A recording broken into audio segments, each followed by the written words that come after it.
Hi, it's Stu from Abacus Motorhomes. Thank you for choosing us for your motorhome hire. Before you set off, there's a couple of operating instructions we want to run through with you, so let's get started.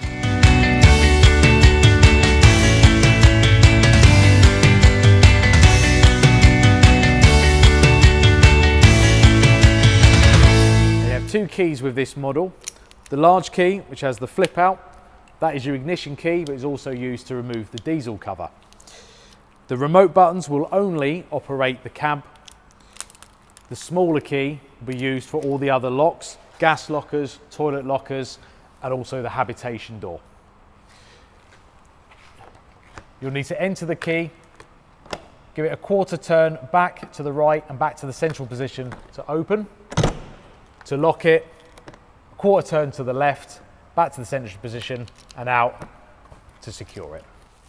All Abacus motorhomes are diesel, so you will need to refill the tanks upon your return.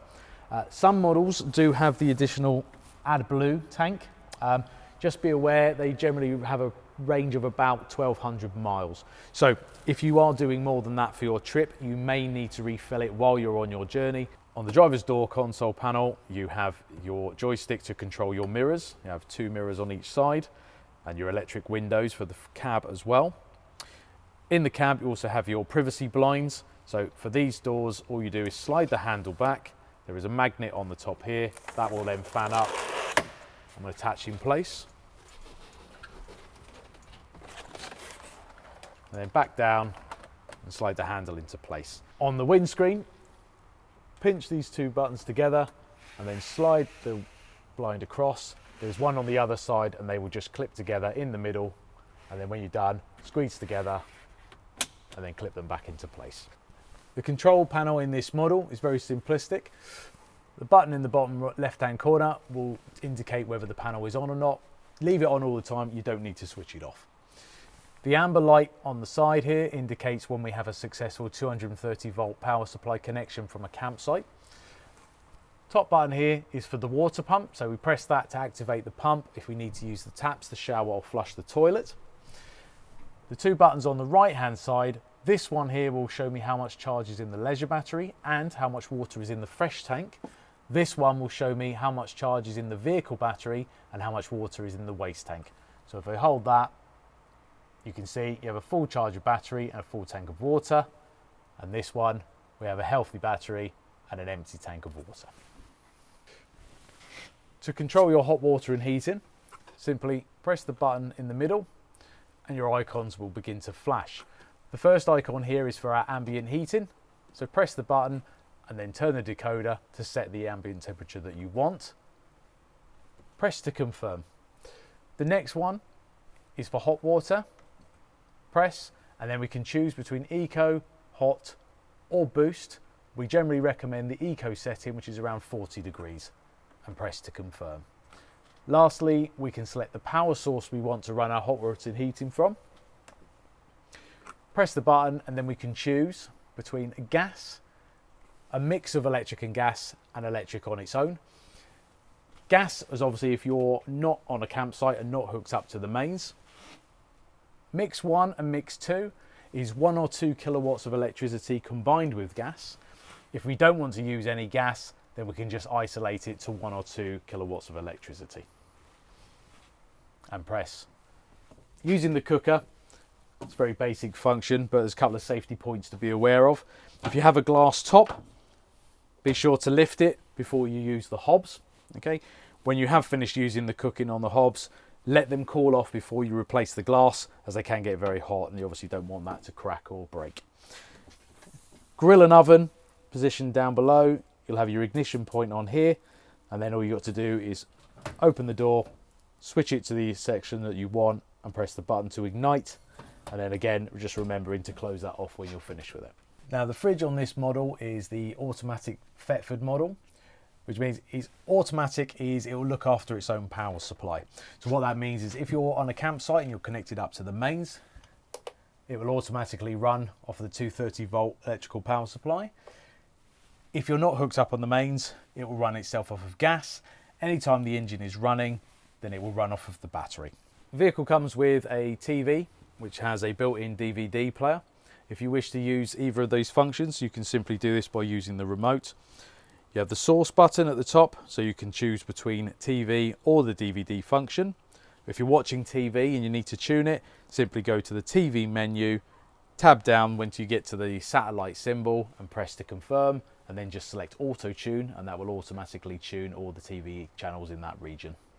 So before using the toilet, you will need to remember to pull the grey lever to the right. That will open up the cassette. Then you can use the toilet, the blue button to flush after you've finished, and then remember, always set the grey handle back to the left, ready for the next use. In the storage area of the vehicle, we've supplied you with a mains cable for 230 volt connection, hose for refilling your water supply, kit bags for breakdowns. You've got high-vis jackets, warning triangles, breathalyzers, leveling blocks, dustpan and brush, broom, awning handle, and also the tablets for your toilet. Connecting to a 230 volt power supply on a campsite, we have supplied you with the cable. Most important rule of thumb is make sure that the lid always goes in first. Press the rest in, make sure it's secure, and close the flap down. To remove the cable, sharp pull and replace.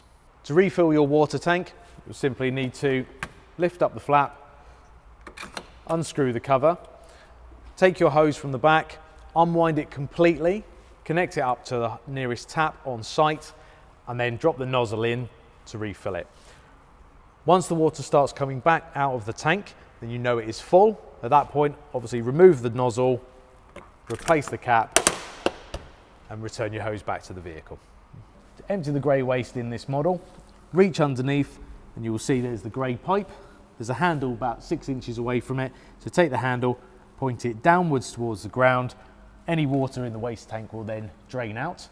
Once it's complete, simply twist the handle back up into the 9 o'clock position. Right, so to empty the toilet on this model, open the door and then lift the handle to remove from there, and then you should just be able to slide the box out. If you've left it open on the inside, you will not get the box out. Once you've done that, press the orange button down to release any trapped air, any gas or pressure that might have built up inside the box. At that point, then you can take the spout around, take the cover off and tip out the contents. Once you've done that, place a blue tablet back down the neck, add a couple of jugs of water, replace the cap, close it and return the box inside. So to refill the gas on this model, open the door. You've got 2 gas bottles that are inside of there. They're fully regulated. So to refill them, all you'll need to do is remove the cover, take the gun from the LPG pump and place it over the top of the bayonet fixing. It then has a locking mechanism which will hold the gun into place. Once it's connected safely, all you do is hold the button down on the pump. That will refill both cylinders at the same time. Once it stops, it's finished. Release the gun and replace the cap like so. To use your awning on this model, first you'll need to take your extender pole, extend it out with the full range. The T-piece will then lock into there. You can then start to unwind.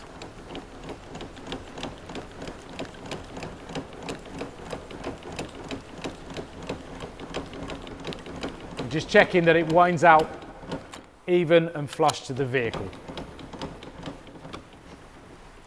Once you get it to the area that you want it, then within here you will find the leg mechanism. Come to this end here, there's a little thumb piece. Pull back on that. That will then remove the leg. Make sure that the foot is flat. Point towards the ground, and there is a small plastic flap just on the inside of the leg.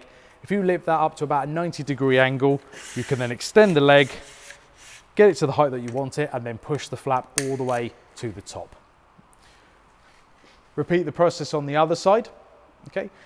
At that point, you can then take the pegs and the mallet from the bag, peg the feet down to secure it. There is also an additional storm strap if you should need to use it. We don't recommend using awnings within weather that is not fair or still, as strong winds can take them over the top of the vehicle and we don't cover them on our insurance. I hope you've enjoyed the videos and the tutorials and found them useful in preparation for your hire.